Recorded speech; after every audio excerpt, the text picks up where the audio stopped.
Welcome to my channel, where there are interesting and equally sensational stories. Listen to today's story. My ex-wife cheated over and over until I got fed up and destroyed her life. We have been together for 5 years. We got married last year, January, and we bought our first house together a few months into our marriage. My cheating ex-wife and I met at one of the rare parties I attended with my guy friends.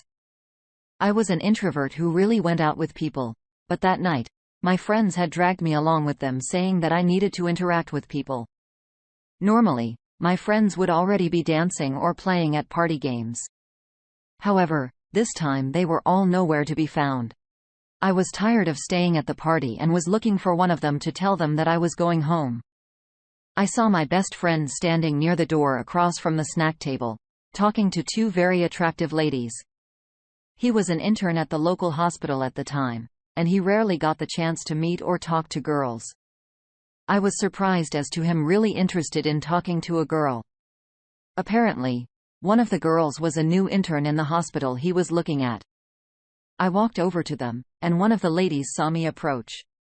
So she looked over at me. My best friend then looked up and saw me. I said hello to him, and he introduced me to the 2 young ladies. The first one was the one my friend had his eye on. They had met in the hospital and they had been talking during shifts. She had gotten invited to the party by mutual friend and had been surprised to see my friend there. She had long, dirty blonde hair, and brown eyes. Was very slim, only about 90 pounds. She was a very attractive young lady, and she seemed very nice. My friend later ended up marrying her, but that's not part of the story. When I met her friend, however, it forever changed my life from that moment on. Her friend was 53 with a slim athletic build. She had a very dark tan, dark brown, curly hair, and the brightest and prettiest blue eyes I've ever seen. Her light, bright eyes contrasted against her dark tan. Her lips were full and luscious. I don't know why, but everything about her was amazing. The way she stood, the way she talked, the way she looked around at other people in the mall. Everything about her was wonderful. I couldn't believe that there was a human being so beautiful, so perfect, and so lovely. I was immediately smitten with her from the first time I had laid eyes on her. I spent the rest of the party trying to talk to her along with my friend. We walked all around the room, and then when the room got too crowded, we went outside where we talked all night. The more I listened to her, the more I wanted to hear. The words from her mouth were so sweet, like drops of honey on my ears. Her voice was beautiful.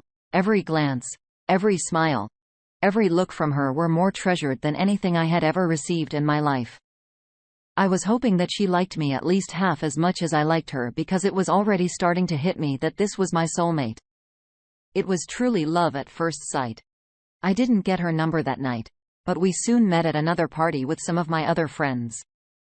However, at this party, she was giving me attitude. I was confused because we seemed to have had a great time the last time we had met. I decided to talk to my friends since I had no experience with ladies because of my introverted nature. When I told my friends about her, they advised me to stay away from her because was probably trying to bait me and must probably have a boyfriend. On hearing that, I figured what they said was true and I stayed away from her. The next time I met her was when I went as my friend's wingman on his first date with her friend. She was more receptive to me this time, so I excused us from the table so we could take a walk. And we started talking, and I asked her if she had a boyfriend. She had told me that things weren't really going well with them. Soon, we came back around to the bar. There was an ice cream shop just across the street. She suggested that we go get some ice cream. She got a double cone of strawberry. As she started to eat it, she offered me some. I knew then that she must like me because no girl is going to let a guy eat from her ice cream cone if she isn't really into him. This made me feel a lot more comfortable and happy. We walked around and talked for another hour or so until my friend texted me to come back. We returned to the bar and the lady said they wanted to go home. We didn't want them to go home yet, so it suggested that they go bowling with us, which they agreed to. When we got to the bowling alley, she admitted to me that she didn't know how to bowl. I promised that I was going to teach her how to bowl. Her friend suggested that we get Elaine together to bowl. We got shoes in Elaine, and then we paired up to bowl. She was a natural at bowling, and we were able to beat my friend that night. That was the first of many dates we had before we decided to make things official. We've had the usual relationship ups and downs over the years. Things started getting worse once her career and commute started to take its toll. We have very few common interests or hobbies, but similar goals for family and future. We are both doing fairly well in our careers, so the job stuff below has more to do with identity and achievement than financial needs. We've always had an open and honest device policy. Trust meant that I never had to go through her phone. She's cheated twice before in prior relationships. The guy forgave her twice, but then cheated on her and confessed that he never truly got over, so she left. She believes her past has shaped her outlook on life. She is very critical and has confidence issues. She launched her first career a few years ago. It was what she went to college for, but the commute to the only job she could find is about 2 to 3 hours each way daily. Before we bought her home, we lived together at places with similar distance. But she always insisted that she could handle the commute. This was her compromise because she said she could handle it, and where we decided to live was always part of the long-term plan to starting a family together. I mentioned the job because in the past, we would have occasional fights about how it was consuming all of her time and energy, and I started to get frustrated with her not having any more left for us on the nights weekends. It got to the point where I would stonewall her if she mentioned work. I meant well, but in hindsight, she told me that it came across like I wasn't supportive or cared about her career. She insisted that I wanted her to just stay home and be a housewife, but I truly never wanted that ankle. I only asked that she try harder and do more because I believed in her ability to succeed and find a proper work-life balance. There's more to this. Like my attempts at finding common hobbies or interests to keep us engaged, but may not be relevant to the recent events that have unfolded. Things escalated a few months ago when we toyed with the idea of her renting out a place closer to work in attempts to alleviate the drain of the commute. I thought this would be a good thing for her as it would give her extra sleep time, take-home work, and free up weekends to focus on us. I insist that this was in her best interest because I truly wanted her to be able to focus on her work without the stress of our relationship. To be fair, however, I was probably also fed up with the constant arguments and was looking for a solution. In the end, she did find a place late October, early November, but things drifted for the worse instead. I kept bringing up how incompatible we were, and on several occasions, our arguments would escalate to talk of divorce. She accused me of kicking her out of the house. She repeated that when I highlighted our incompatibilities, it was just a reinforcement of how she wasn't good enough for me. Suggestions were interpreted as criticisms of her as a person instead of her actions. This would lay the foundation and for her justification for what happened next. As it turns out, she always kept nominal contact with the first guy she cheated with. Brief happy birthday texts through the years. Well, the weight of everything opened up an opportunity. In the beginning of December, those texts quickly on the first day actually led her to his house for a party where I learned that in a claimed moment of weakness, she ended up in his room and they began having sex. She swears that he wore a condom, and that she slept in his arms the entire night and scurried away early in the morning. For the next few weeks, they met for food a few times and continued to flirt over text. Sometimes even while in our home. She would text gems like how it would be difficult for her to get out, or he would joke that they couldn't spend time at our place. She even let him into our lives, sending pictures and telling him what they were up to. After her first month living in the rented place, she had a few weeks off. So she moved back home and we talked about what her next move was. Initially, it was continue this arrangement. But with her time off, we began to rekindle what we had. And I admitted that I just wanted her to come back home. So we slowly came back to terms, relishing in the now, and placed faith in our love to each other. On a lazy weekend morning early January, we were laying in bed trying to decide what to do for the day. I reached for her phone because it was closer, and for some intuitive reason, I decided to check her messages. This is where you cue the heart-dropping and generic accusations and acquisitions. Immediately, she demanded her phone back and defended its contents. She swore nothing happened and that it was just harmless texting, but I kept at it, and she finally admitted that she texted him happy birthday. They went to dinner and he kissed her. She said she turned away, told him she had someone and left.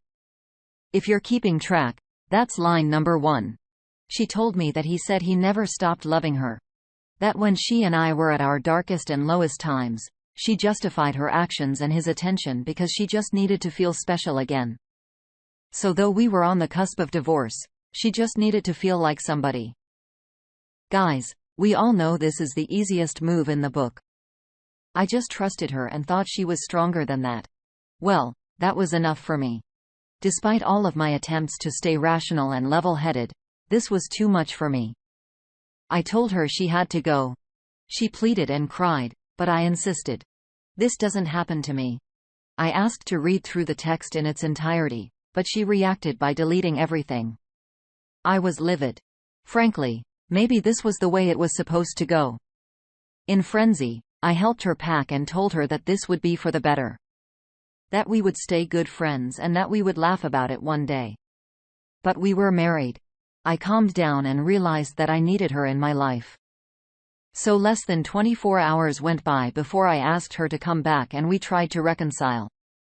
I pleaded for her to promise never to lie to me like that again. She confessed that she screwed up and that she was sorry. We sat on the stairs and cried together, and I knew I had an uphill battle to forgive her. But we were married. I felt an ethical and moral obligation to uphold an institution, and so I tried to heal. I consider that line number 2. A few days had passed with my emotions up and down and her commitment to make it right unwavering. I would have dreams at night about that dinner and the subsequent kiss. It was difficult. She said she understood, and he was always by my side. She said he didn't know about us until after the kiss. That she kept her distance after that, but it was unwavering. One night, while she was fast asleep next to me, I decided I had to dig. I managed to recover the deleted messages from her phone. The contents of the phone drained me. The flirting, the secrecy, the morning after recap. Everything was right there for me to see. It was painful to see everything along with the details of our own life right there. As if that wasn't bad enough, there was also her chat history with some other guy. I woke her up there and then, and asked her what her deal was. Even then, she still kept trying to lie to my face. It took almost all night before she relented and decided to answer my questions, but even still, it was the same excuses that she gave. He made her feel special and she knew she screwed up. She was sorry, and then it would never happen again. I loved her so much that I was considering letting her stay. I told her that she had to see a therapist if she wanted our relationship to continue. She accepted and said that she would stay and behave herself this time. She started seeing a therapist and quit her job again. She said she wanted to start a business instead.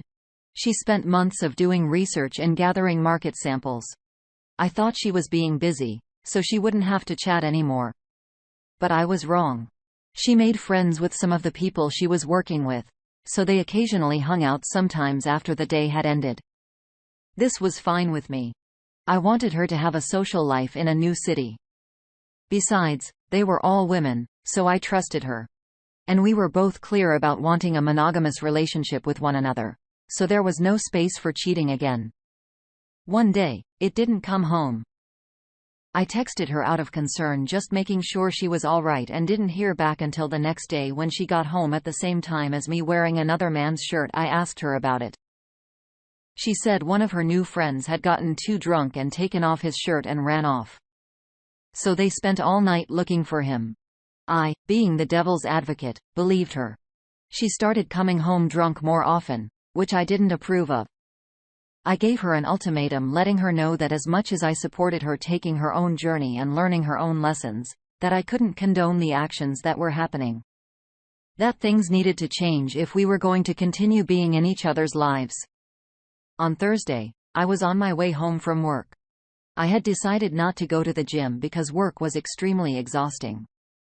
I walked into the house to find her in bed with another man. I closed the door almost as fast as I had opened it, to try and process what I had seen. I waited for about 15 seconds to gather my thoughts and then opened the door again. This mystery man walked up to me in his boxer shorts, extended his hand trying to apologize, saying that he had no idea I existed. I accepted the apology and asked him to leave, pretty calmly considering the shock I was in. Moved out of the house 3 days later. Needless to say, as much as I would have loved to throttle the other guy, it was not his fault. It was her choice to knowingly betray me and to lie about it. Now I was completely mad. I had given her the chance over and over to stay faithful, and she betrayed me again and again. There was no way I was letting it go because she had more or less emasculated me. I didn't go home for weeks because there was no way I'd go back while she was still there. She kept trying to call and text, but I ignored her. The first thing I did was cancel all the cards I was finding in her name. There was no way I'd let her continue to leech off of me. Then I got an attorney with all the proof I had gotten. She begged and pleaded when she was served papers, but there was no way I was listening again. I kept thinking about how I should have left her a long time ago, but I didn't. It wasn't enough that I cut her off for me. I needed to do more. Something that would make her hurt for the times she had hurt me. Since her business plan was in its final stage, she needed money to implement her idea. Money I had promised to cover half of the loan. She was supposed to find the other half, but she blew the interview with the bank manager and was trying to reschedule. Because she had to cover the cost of divorce. Since she was a guilty party and she had no job, the bank didn't give her the loan. Now she was home, wasn't broke, and I wasn't done. The next thing I did was find a couple of my buddies who I knew could drop the cash I needed to start it, then implemented her business idea and started it off. The thing is, it's a first-of-its-kind business. So even if she launched it after I did, I still had an advantage over her in the market.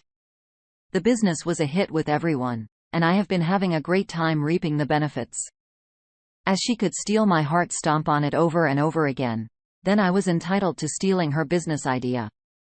She got another job after that. So when I extended offices, made sure to pick a location where she would have to pass through every day to get to work. Update. She reached out to me through my lawyer last month to tell me that she was pregnant and had given birth. It's been almost 6 months since the last time I caught her cheating, and I didn't want to believe her at first. She was pregnant while we got divorced, but she was just mentioning it now. I was suspicious and thought she wanted to trap me with a child, so I told her that the only way I would believe her was if we took a DNA test at a clinic of my choice. She agreed because she had no choice. Well, it turns out that the baby is indeed mine. I told her that she could keep the baby until the baby is weaned, then I get to keep full custody. Even now, I make sure to buy everything my baby needs so that she doesn't touch a penny of my money. So now I have to see her for the sake of my precious little girl, but I made sure that she doesn't have the access to me that she once did.